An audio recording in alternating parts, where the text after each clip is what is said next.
Hello students, today we are going to start a new chapter in maths, chapter number 4, linear equations in two variables. First of all, let's understand the meaning of the name of the chapter. In this chapter we are going to learn about linear equations. What are linear equations? The equations in which the maximum power is 1. ऐसे equation की जिनके अंदर maximum जो exponent है, maximum power है वो 1 होना चाहिए. फॉर एग्जांपल यहाँ पे कुछ इक्वेशंस हैं, तो यहाँ पे y के ऊपर मैक्सिमम पावर 1 है, तो इट इज लीनियर इक्वेशन. यहाँ पे x के ऊपर पावर 1 है, इसलिए वो लीनियर इक्वेशन है. But if the equation is something like this, 5x² + 2x - 3 = 0. Here the maximum power is 2. So we can say that this is not a linear equation. So जिस equation के अंदर जो maximum power है वो 1 होगी, सिर्फ वही इक्वेशन है वो लीनियर इक्वेशन है. Further, linear equations in two variables. तो इक्वेशन लीनियर तो होना चाहिए, but also there should be two variables in it. जैसे कि यहाँ पे ये इक्वेशन लिखा हुआ है, इस इक्वेशन में मैक्सिमम पावर यहाँ पे भी 1 है और यहाँ पे भी 1 है. So yes, it is a linear equation. साथ ही इसके अंदर वेरिएबल्स अलग-अलग दो हैं, एक वेरिएबल है x और दूसरा वेरिएबल है y. So we can say this a equation is a linear equation which have two variables. तो इस चैप्टर के अंदर हम लीनियर इक्वेशंस के बारे में पढ़ेंगे जिनके अंदर दो अलग-अलग वेरिएबल्स हो. So let's start. सबसे पहले क्वेश्चन नंबर 1, इसके अंदर हमें एक इक्वेशन खुद से बनाना है. The question is cost of a notebook is twice the cost of a pen. कोई एक नोटबुक है, उसकी जो कॉस्ट है वो एक पेन से ट्वाइस मतलब उसकी डबल है.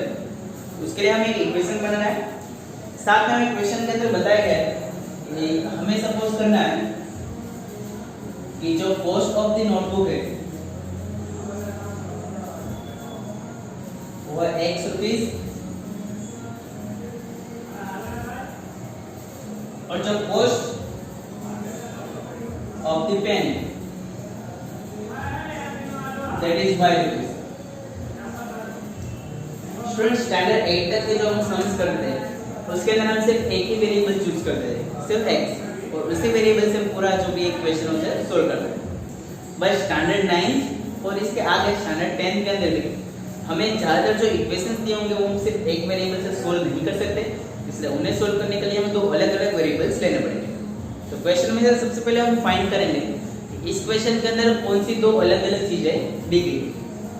फाइंड करने के बाद उनमें से किसी भी एक चीज को हम x और किसी भी एक चीज को y डिनोट करेंगे और फिर आगे सम को कंटिन्यू करेंगे.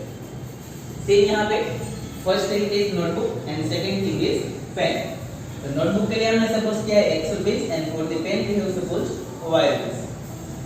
अभी क्वेश्चन में दिया गया है कि नोटबुक की जो प्राइस है कॉस्ट, उसकी कॉस्ट है पेन के कॉस्ट से डबल. सो इसका मतलब ऐसा हुआ according to question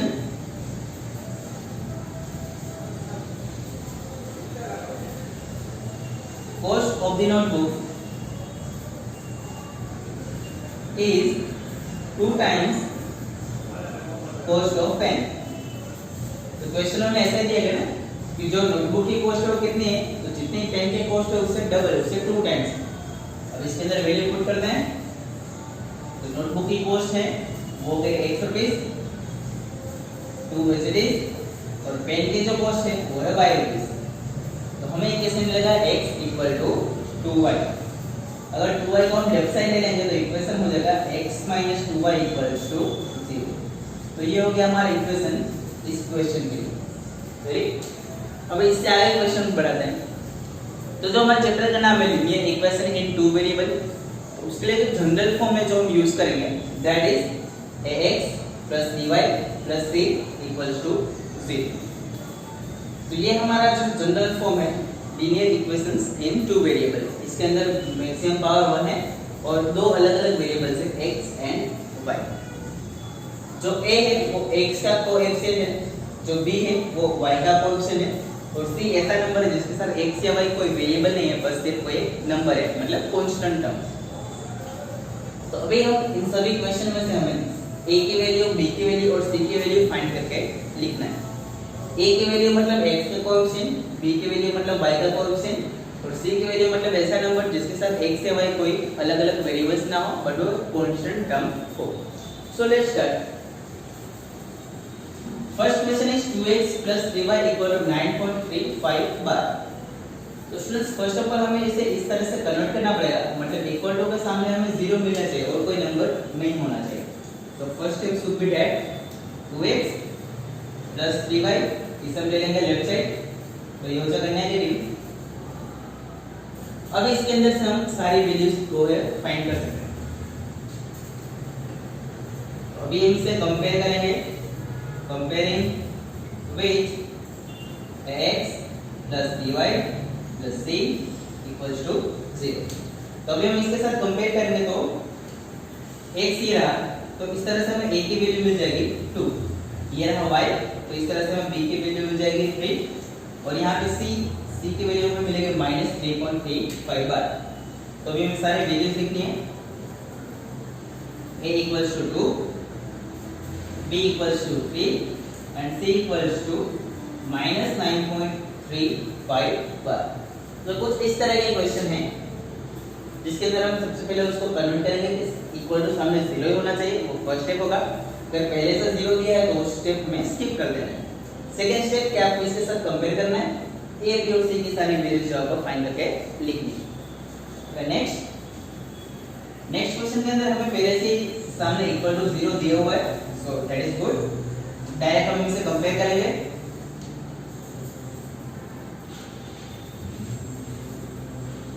x dy c equals to 0। तो यहाँ पे जो a की वैल्यू है वो हो जाएगी x ये रहा, बट a की वैल्यू आगे कोई नंबर है नहीं तो वहाँ पे होगा 1। सो a इक्वल्स टू 1। इस तरह से b की वैल्यू हमें मिलेगी -1/5 और c की वैल्यू हमें मिलेगी -10। नेक्स्ट थर्ड क्वेश्चन, सबसे पहले 6 को हम ले लेंगे लेफ्ट साइड, तो ये बन जाएगा -2x 3y -6 इक्वल्स टू 0। अब इसे हम कंपेयर करेंगे, comparing with x dy c equals to 0। यहाँ पे a की वैल्यू -2, b की वैल्यू 3, c की value -6। So a equals to -2, b equals to 3 and c equals to -6। Next x equals to 3y, तो पहले 3y को हम ले लेंगे left side, x minus 3y equals to 0। Now comparing with x plus dy plus c equals to 0। x के साथ जो number है उसे a बोलते हैं, x के साथ यहाँ पे 1 है तो a इक्वल्स टू 1। y के साथ जो नंबर होता है उसे b बोलते हैं, यहाँ y के साथ -3 है सो b इक्वल्स टू -3। जिस नंबर के साथ x या y नहीं होता उसे c बोलते हैं और यहाँ पे ऐसा कोई नंबर है ही नहीं, मतलब c की वैल्यू होगी 0। इसलिए इसी क्वेश्चन में c की भी जो वैल्यू हो जाएगी 0। नेक्स्ट ये इक्वेशन हो जाएगा 2x + 5y इक्वल्स टू 0। इसको कंपेयर करेंगे हम ax + by + c equals to 0। a की वैल्यू 2, b की value 5 and c 0, right. Next equal to 0 तो डायरेक्ट हम इसे कंपेयर करेंगे, तो comparing with x + dy + c equals to 0। तो x के आगे नंबर a है तो इस यहाँ पे x के आगे 3 है सो a इक्वल्स टू 3। y के आगे जो नंबर होता है उसे b बोलते हैं, यहाँ पे y कहीं है ही नहीं, इट मींस कि b की जो वैल्यू है वो 0। जिस नंबर के साथ x y कुछ नहीं होता उसे c बोलते हैं और यहाँ पे वैसा नंबर है 2, सो जो कांस्टेंट टर्म है वो हो जाएगी 2।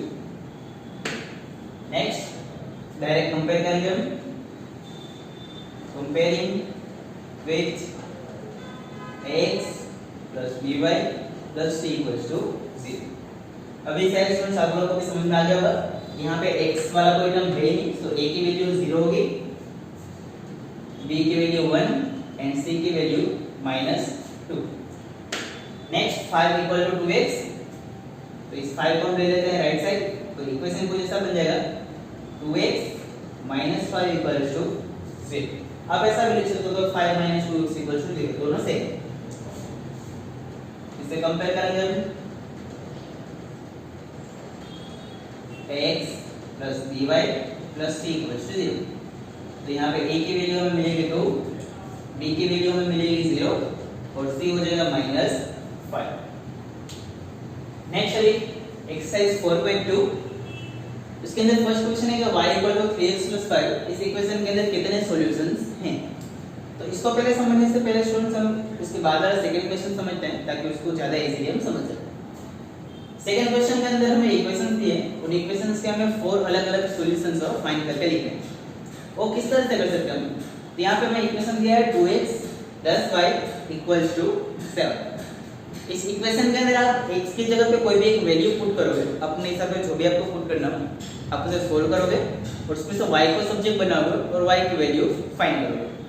इस तरह से हमें अलग-अलग 4 सॉल्यूशंस फाइंड करने हैं। उल्टा भी कर सकते हो, आप y की वैल्यू पुट कर सकते हो और सोल्व करके x की वैल्यू भी लिख सकते हो, व्हाटएवर यू चूज। यहाँ पे मैं चूज करता हूँ x की वैल्यू, और x की वैल्यू सबसे पहले मैं पुट कर रहा हूँ 0। सो लेट्स चेक कि क्या होगा। x की वैल्यू मैंने 0 ले लिया, तो ये जो इक्वेशन है इसके अंदर x की जगह पे मुझे पुट करना है 0 plus y equal to 7 as it is. 2 multiply 0 होता है 0, सो y की वैल्यू हमें इसके अंदर से मिली है 7। ओके, तो जब मैंने x की जगह पे 0 पुट किया तो हमें आंसर मिला है 7। तो इसके अंदर से हमें सॉल्यूशन मिला है। सॉल्यूशन को लिखते कैसे है बता दो आपको। सॉल्यूशन को लिखते हैं स्मॉल ब्रैकेट के अंदर x की वैल्यू पहले लिखेंगे, फिर कॉमा करके y की वैल्यू लिखेंगे। सो सॉल्यूशन होगा 0,7। याद रखना जो फर्स्ट वैल्यू वो x होगा, दूसरी वैल्यू हो y। सो x की वैल्यू 0 और y की वैल्यू 7। सेकंड एक सॉल्यूशन फाइंड कर लिया हमने। अभी हम x की जगह पे कोई और वैल्यू चूज करते हैं। फॉर एग्जांपल हमने चूज किया 1, तो अभी यहाँ पे मैं x की जगह पे 1 पुट करूंगा, 2 × 1 plus y equal to 7। 2 multiply 1 होगा 2, 2 को हम सामने जाने देंगे तो हो जाएगा नेगेटिव।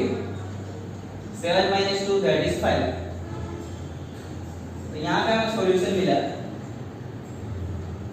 x की वैल्यू 1 और y की वैल्यू 5। तो सॉल्यूशन इज 1,5। नेक्स्ट अभी x की वैल्यू मैं ले लेता हूँ 2, चेक करते हैं अभी क्या आंसर मिलता है। x की जगह में पुट करना है 2, बाकी का पूरा equation as it is. 2 multiply 2 4, 4 जाएगा opposite side minus, and 7 - 4 that is 3। इस टाइम हमें जो सॉल्यूशन मिला है वो है 2,3। नेक्स्ट अभी x की कोई फोर्थ वैल्यू चूज करनी है। अभी मैं फॉर एग्जांपल चूज कर लेता हूं -1। -1 पुट करके देखते हैं क्या आंसर आता है। तो 2 एज इट इज, x की जगह पे -1 plus y equal to 7। 2 multiply -1 is -2, -2 सामने जाएगा तो हो जाएगा +2। तो इसलिए यहाँ पे मैं y के वैल्यू मिलेगी नहीं। तो इसके अंदर हमें सॉल्यूशन मिला है -1 एंड 9। तो ये 4 हमारे हो गए सॉल्यूशंस। तो स्टूडेंट्स आपको क्या लगता है ऐसे हम कितने सॉल्यूशंस फाइंड कर सकते हैं। जैसे मैंने यहाँ पे एक जगह पे 0 पुट किया, मुझे कुछ सॉल्यूशन मिला, 1 पुट किया, कुछ सॉल्यूशन मिला। ऐसे मैं अलग-अलग कितने सॉल्यूशंस बना सकता हूँ, क्या लगता है आपको। तो स्टूडेंट्स ऐसे हम जितने चाहे उतने सॉल्यूशंस बना सकते हैं, मतलब इनफाइनाइट नंबर ऑफ सॉल्यूशन हम बना सकते हैं, अनंत आंसर्स हमें मिल सकते हैं। इस तरह से क्वेश्चन है कि y = 3x + 5, इसके अंदर कितने सॉल्यूशंस हैं। तो इसके अंदर आप x के जितने वैल्यू पुट करते जाओगे आपको y की उतनी वैल्यूज अलग-अलग मिलती जाएगी। तो मतलब this has infinite number of solutions.